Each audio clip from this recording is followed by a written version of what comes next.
Владимир Путин рассказал о своем общении с Трампом. Мы договорились с Трампом о том, что Россия предложит и готова работать с украинской стороной над меморандумом по поводу возможного будущего мирного договора с определенным рядом позиций, таких как принцип урегулирования, сроки возможного заключения мирного соглашения и так далее, включая и возможное прекращение огня на определенное время в случае достижения соответствующих договоренностей.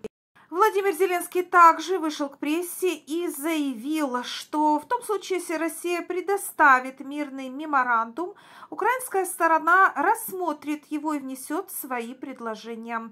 Также украинский президент заявил, что украинские войска не выйдут из 4 регионов, а Украина будет стремиться вступить в НАТО.